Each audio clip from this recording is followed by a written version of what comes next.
The 7 unacceptable behaviors that should never be tolerated. If there are 3 names in your phone, and every time one of them lights up the screen, your chest gets heavy, like somebody just dropped a brick on it. Stop everything, because in the next 28 minutes, those 3 names are going to change. If you don't have 3 names like that, congratulations. You don't need this video. Turn it off. Go live your peaceful life. But if you just thought of at least 1 name and your chest got a little tighter when you did, then you're in the right place. Because this video isn't for everybody. It's for the man who's been drained before and is finally ready to not be drained a second time. There is a truth that 99% of men will never hear on television, never read in a best-selling self-help book, and definitely never get taught at church on Sunday morning. A truth that 500 years ago, an Italian man wrote down in black ink on parchment paper, and because of that truth, the church banned his book for over 200 years. Here it is. It's not your enemies who will destroy you. It's the friends you keep trying to save, the people you love the most, the ones who call you by the warmest names. They will never stab you with a knife. They will bleed you out, slowly, with tears, with sob stories, and with the most dangerous sentence ever spoken by a human mouth. Just one more time, man. I swear. His name was Niccolò Machiavelli, and 500 years ago, he warned kings about a law that every man alive today still needs to hear. Kindness without limits is not a virtue. It's weakness wearing a moral mask. Today, I'm going to name 7 kinds of people. 7 kinds of people that, if you keep trying to save them for one more day, they will pull you down with them. The first 6 are other people. They're the ones sitting around your Thanksgiving table, the one who calls you at 10 p.m. on a Tuesday, the one who sends that familiar text every time their life hits the floor again. The 7th kind, the last one. That one isn't somebody else. That's the man you see in the bathroom mirror every single morning. And by the end of these 28 minutes, you're going to understand why that one is more dangerous than the other 6 combined. Before I start, do one thing. Just one. Pick up your phone, open your contacts, and think of 3 names. 3 names that, every time they light up your screen, you feel that brick on your chest. Hold those 3 names in your head for the next 28 minutes, because by the end of this video, you will know exactly what to do with them. Drop the words 3 names in the comments below if you just thought of those 3 people. Because awareness is the first step to power. Number 1. The chronic deadbeat. There's a kind of person who can drain even the strongest soul on earth, not because they're evil, because they're weak, and they want you to carry that weakness for them. Let me tell you about Jake, 34 years old, lives in the suburbs of Phoenix, Arizona. Jake works in construction, makes about 80 grand a year, has a wife, 2 kids. Jake has a buddy from high school named Cody. Cody dropped out of college, jumped through 7 jobs in 5 years, and every 6 months he'd call Jake with the same line. Bro, I'm in the worst spot of my life right now. Can you spot me 3 grand? I'll pay you back next month, I swear. First time, Jake lent the money out of brotherhood. Second time, out of pity. Third time, out of guilt. Fourth time, even though his wife was already asking why their savings account hadn't moved in 2 years. The 5th time, Jake finally understood what Machiavelli wrote. People love you because of their own gratitude. And gratitude is the thinnest thread human beings have ever woven. Cody didn't need Jake. Cody needed an ATM that didn't require paperwork. Every single time Jake rescued him, Cody learned exactly one lesson. Next time, do it again. Here's the bitter truth. The chronic deadbeat doesn't suffer because of fate.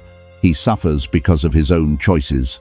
And kindness given to a man who refuses to change is a slow knife dragging across your own self-respect. In nature, a mother bird never feeds a grown chick that refuses to fly. A 1,000-year-old oak never feeds a dying branch. Not because nature is cruel, because nature understands a law that only stupid human beings forget.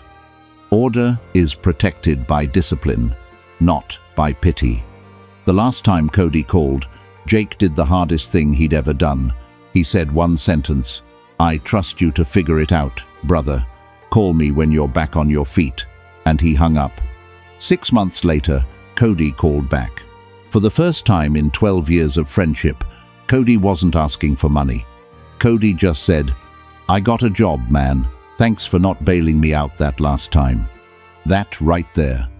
That is the sound of a grown man being born, for the first time in his life. And it only shows up when nobody runs over to catch him anymore. But there's a kind of person more dangerous than Cody. Somebody who, even after you've given them $180,000 over 3 years, still looks at you like you betrayed them. You're about to meet her. Drop the words "I'm done feeding parasites" in the comments if you've ever rescued a Cody of your own. Number 2. The flat-out ungrateful. There are people you give your whole heart to, and it's still not enough. You help them up off the ground. They complain the floor was too cold. You pull them out of the water. They blame you for not swimming faster. Meet Marcus, 41 years old, senior accountant at a construction firm in Detroit, Michigan. Marcus has a younger sister named Ashley.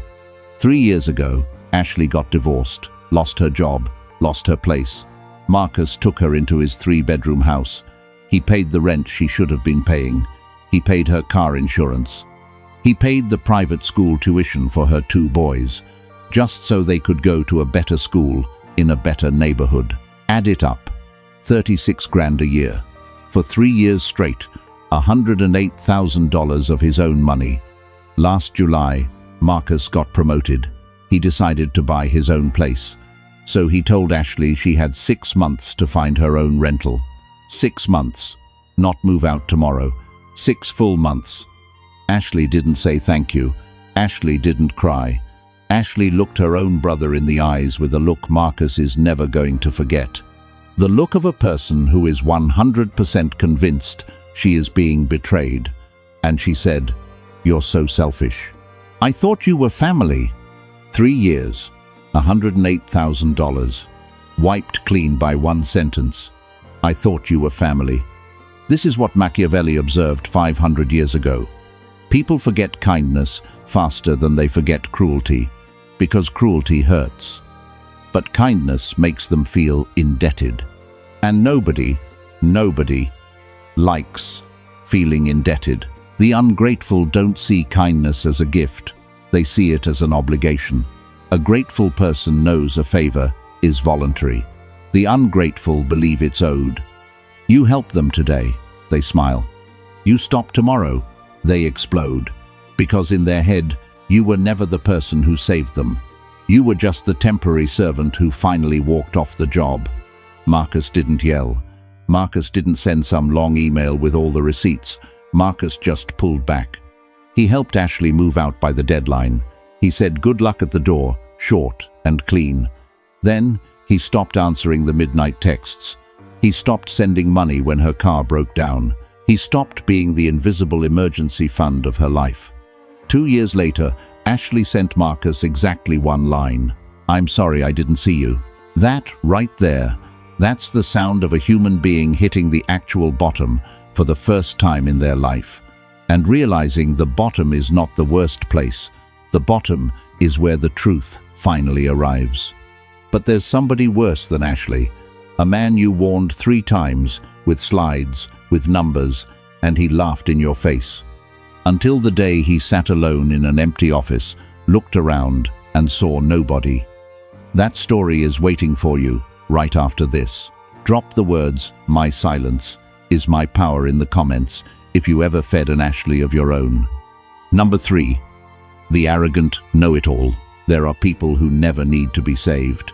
Not because they're strong, because they're 100% convinced they're never wrong. They listen only to respond. They ask questions only to prove they already had the answer.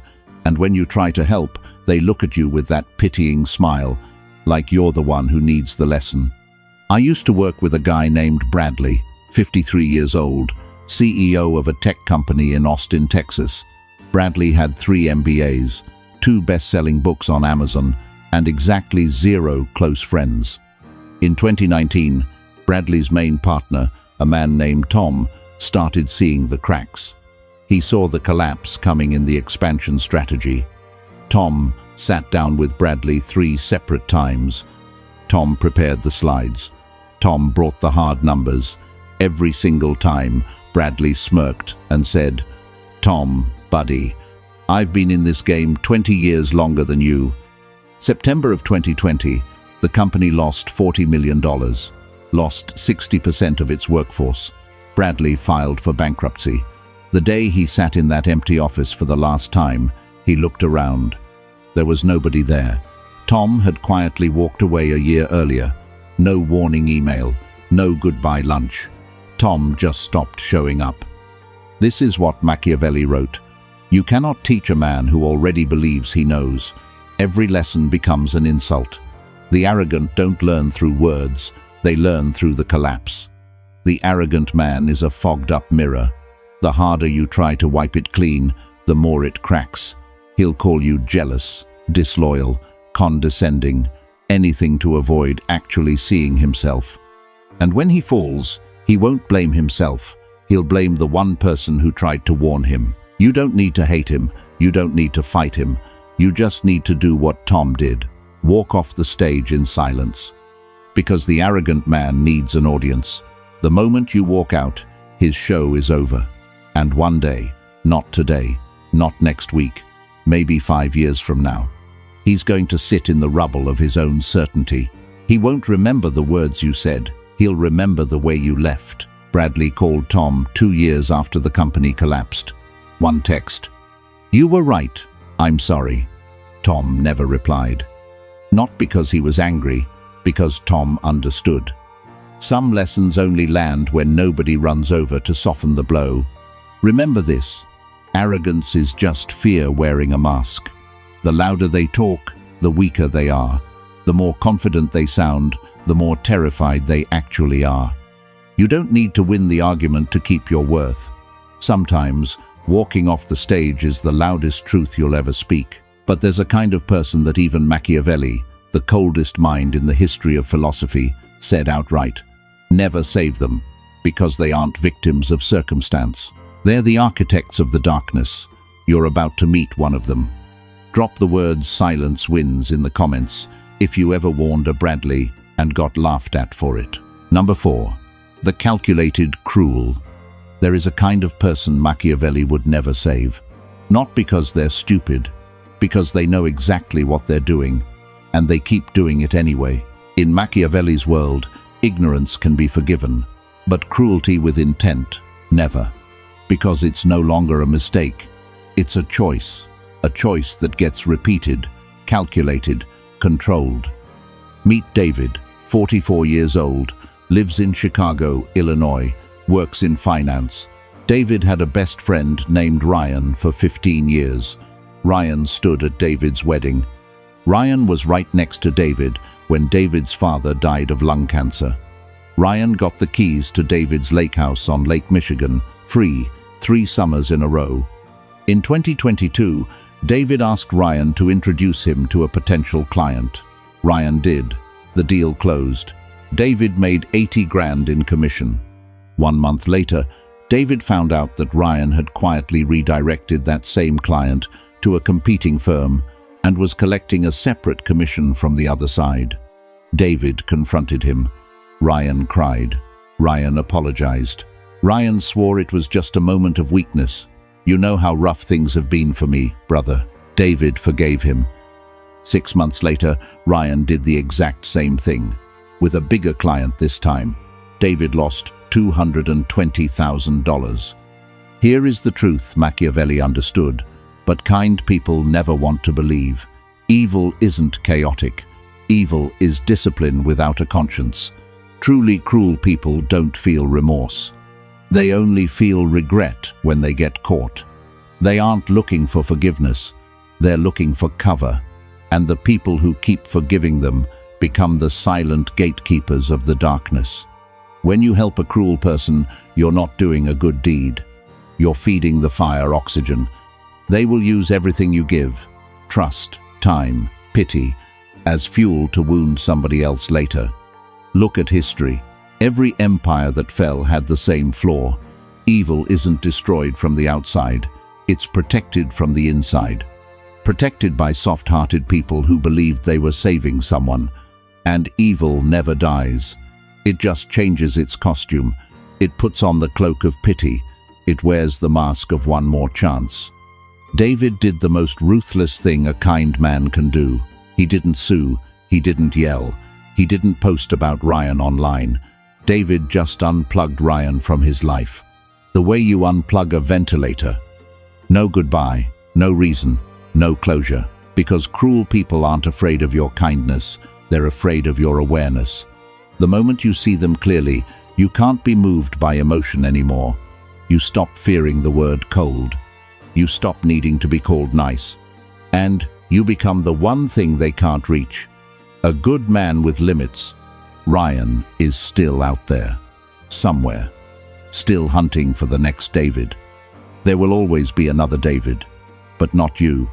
Not the man you became today. After you finally understood. You're the kind of man who knows when to lock the door. But if Ryan was the man who actively chose the dark, there's a kind of person harder to walk away from. Somebody standing in the light, who's been handed the exit map 7 times and still chooses to walk back into the burning room. Why do they do that? The answer, and a phone call at 2 in the morning, is waiting for you. Drop the words "My mercy has limits" in the comments if you ever fed a Ryan of your own. Number 5. The willfully ignorant. There are people smart enough to solve the hardest math problem you've ever seen, but not humble enough to admit they were wrong. They aren't dumb in school, they're dumb in life, because they refuse the one thing that turns a lesson into growth. Reflection. This is Tyler, 37 years old, software engineer in Brooklyn, New York. Tyler had a girlfriend named Megan. Megan was smart, beautiful, and she had one problem. She'd lost 3 jobs in 4 years with the same exact reason every time: not a culture fit. She'd ended 3 relationships longer than a year with the same exact reason: they didn't understand me. Every time her life imploded, Megan would call Tyler at 2 in the morning. She'd cry for 3 hours straight. Tyler would listen, comfort her, and slowly he started seeing the pattern. Megan never learned anything from any of those collapses.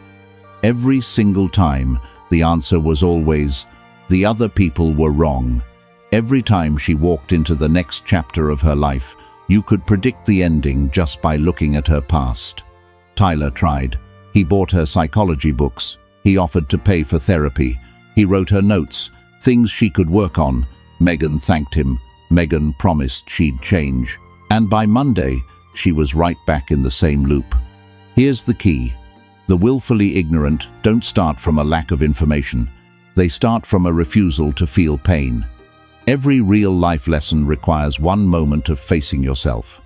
One moment of looking in the mirror and saying, I had a part in this, not them, me. The willfully ignorant never let themselves get to that moment. Machiavelli wrote it. Experience teaches no one if the person refuses to be taught. Failure is only a lesson when you are willing to take responsibility. Without that willingness, it's just a wheel that keeps spinning.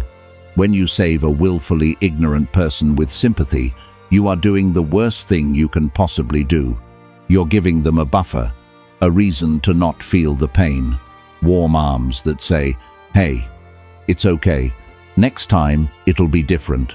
But next time isn't different, because you built a soft landing for them. And a person who never feels the impact never changes. Real love sometimes means giving somebody enough freedom to feel the consequences of their own choices. Sometimes the widest hand you can extend is the hand that pulls back, because some wounds only heal when nobody plays doctor. Tyler did the hardest thing he'd ever done in his life. He left Megan, not because he didn't love her, because he loved her too much to keep being the cushion she landed on every time she chose to fall. His last text was one sentence: I'll see you when you're ready to look in the mirror. 8 months later, Megan sent Tyler a long letter. She'd been in therapy. She'd seen the pattern. She'd looked in the mirror. And she thanked Tyler for not saving her anymore. Because if Tyler had kept saving her, she would have never saved herself. That, right there, that is the sound of a human being growing up. And it only shows up when the rescuing hand pulls back. But there's a kind of person more dangerous than Megan. A kind of person who doesn't need your money, doesn't need your pity. They need exactly one thing: your emotions.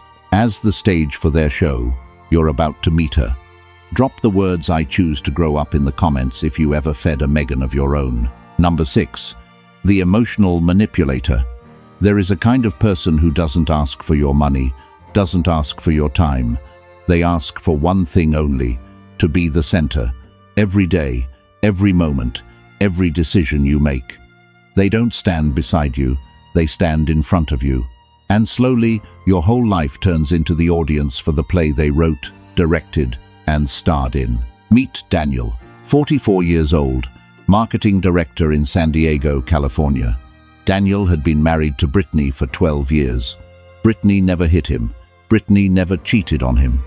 Brittany did exactly one thing. Every single decision Daniel made became her emotional crisis. Daniel got offered a vice president role in Seattle, the biggest opportunity of his life. 70% pay raise. Brittany didn't say no.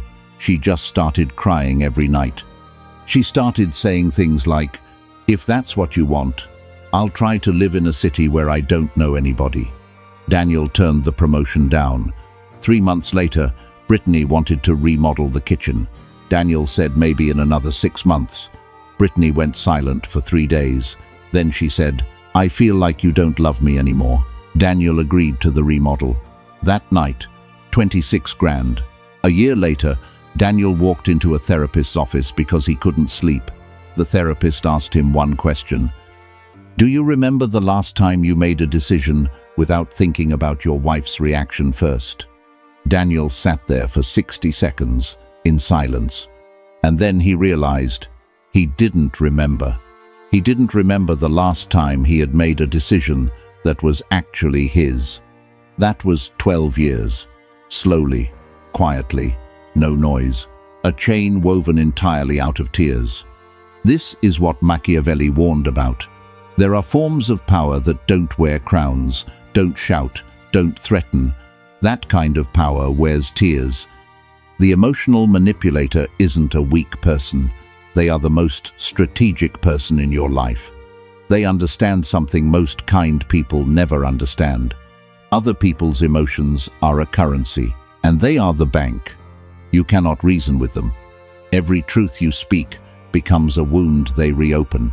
Every boundary you set becomes proof that you abandoned them. Every no becomes evidence you are a bad person. But there is one truth. Every emotional manipulator fears more than death. It is calm. When you stop reacting, they lose the stage. When you stop apologizing, they lose the script. When you stop coming back after every show, they lose the audience. Daniel started therapy 2 times a week, $180 a session, not just to heal. He went to relearn how to say no. Every time Brittany cried over one of his decisions, he didn't argue. He just said one sentence: "I understand you're hurting, and my decision still stands." For the first 5 months, Brittany escalated. She cried louder, she threatened more, and then she stopped. Because the stage had no audience anymore, and a play with no audience is just one person screaming in an empty room. Daniel didn't need a divorce. He didn't need to hate her. He just needed to take back ownership of his own life. One decision at a time, one dinner at a time, one day at a time. When you stop playing the victim of somebody else's emotions, you take back the most important position of your entire life. King of yourself. And kings don't apologize for making decisions. But here is the real question. After you've learned how to spot a Cody, an Ashley, a Bradley, a Ryan, a Megan, and a Brittany, after you've sharpened your blade, there is one last kind of person left, the most dangerous of them all, the one you can't stop answering, you can't block their number, you can't walk away. Because that person, you see them in the bathroom mirror, Every single morning. Drop the words, "I am king of myself" in the comments if you're ready to walk off the stage that has no audience. Number 7.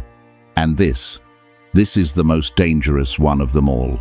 The old shadow of yourself. The first 6. You can block their numbers. You can walk away. You can stop replying to their texts. But there is one person you cannot block. One person you cannot leave. One person you will see in the bathroom mirror every morning for the rest of your life. That's you, the old version, the weak version, the version who lent the money for the 7th time, the version who let her stay for 3 years, the version who warned 3 times, the version who forgave twice, the version who handed over $20,000 trying to buy a silence that never showed up, the version who turned down the promotion just so somebody else wouldn't cry. That version still lives inside you. And every time the phone buzzes, every time another Cody, another Ashley, another Bradley, another Ryan, another Megan, another Brittany walks into your life, that old version taps you on the shoulder and whispers the same old line, "Just one more time, man."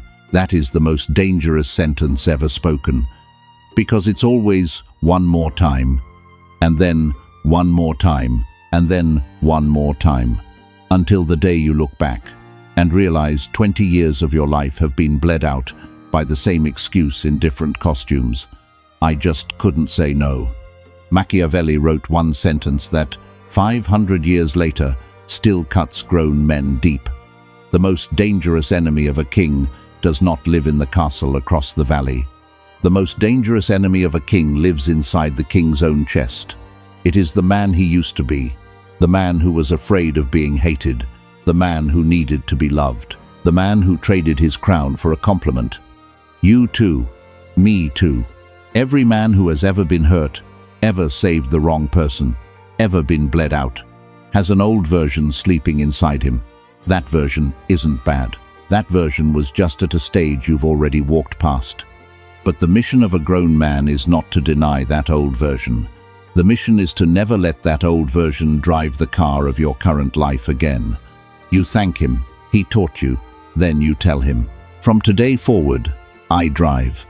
That right there, that is the moment a boy becomes a man. Not when you turned 18, not when you got married, not when you had kids. The moment you stopped saving everybody else, so that for the first time in your life, you could save yourself. Save yourself from the loop. Save yourself from the guilt. Save yourself from the need to explain to every single person why you finally drew a line. Save yourself from the role of the hero everybody needs but nobody actually thanks. Save yourself from the heavy cloak of being strong that you wear so you don't have to look at the part of you that says, "I'm tired too, I hurt too, I deserve to come first too." So today, if you remember anything from this video, remember this: your worst enemy isn't Cody, it isn't Ashley, it isn't Bradley, Ryan, Megan, or Brittany. Your worst enemy is the man who let them walk back into your life for the 7th time. And that man can only be defeated by one thing: the man you decide to become, starting from the next second. Now, come back to those 3 names. The 3 names that, 28 minutes ago, made your chest feel like somebody dropped a brick on it. By now, you know.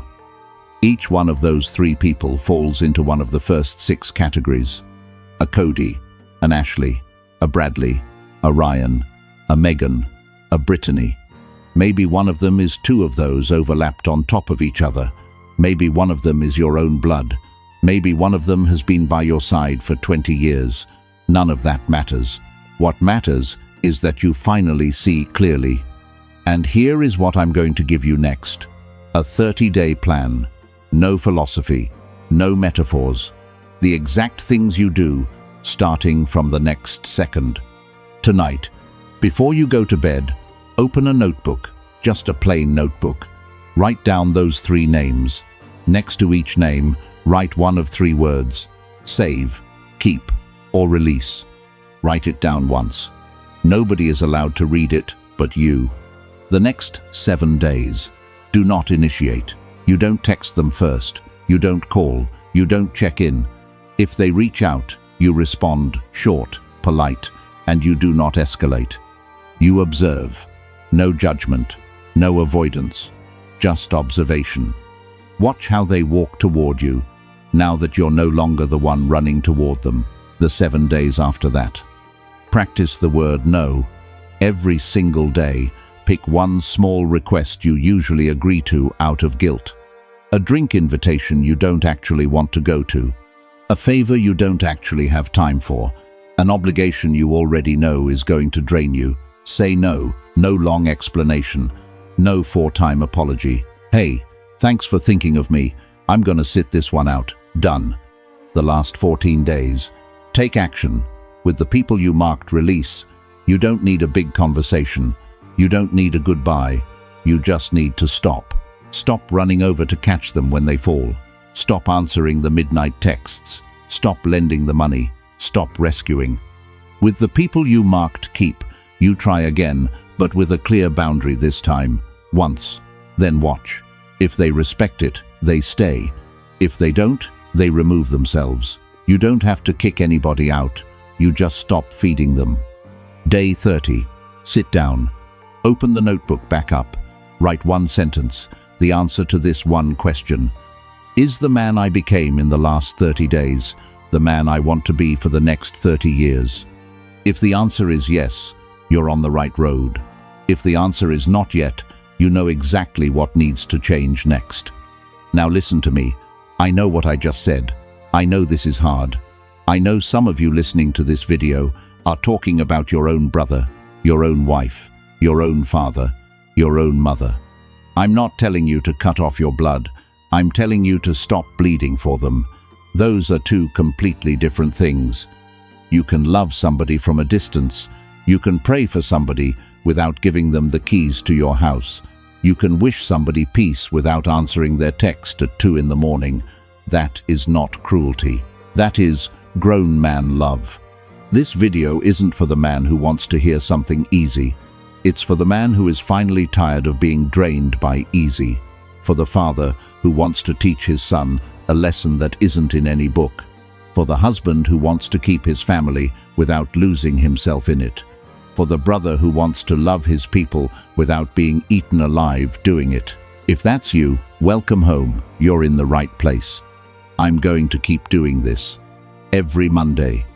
Every Monday. One lesson your father should have taught you, but never got around to. Next Monday, I'm dropping another video. The title is this: 7 sentences a grown man never takes back. In that one, I'm going to give you 7 exact sentences, one for each kind of person, so you can use them in the hardest conversations of your life, without your voice shaking, without apologizing, without coming back the next day to soften it. If you want to be there for that, the only way is to subscribe. Hit the bell so YouTube actually shows it to you, because the algorithm doesn't show truth. The algorithm shows what's loud. And we're going to make this loud. If you have a friend who needs to hear this video, not so you can throw it in their face, but so they can finally see themselves, send them the link. Once. Then let them decide. And one last thing. If this video hit you somewhere, drop one phrase in the comments below. I have chosen. That's it. I have chosen. I read every single comment. Because every man who writes those 3 words is a man who just decided he is not getting drained anymore. And that is the only thing I care about. Machiavelli died in 1527, but his truth still hasn't died, because 500 years later, there are still men like you, sitting somewhere, late at night, phone on silent. Finally, understanding that kindness with limits is not weak kindness. It is the only kind of kindness that outlives the man who gave it. I'll see you Monday.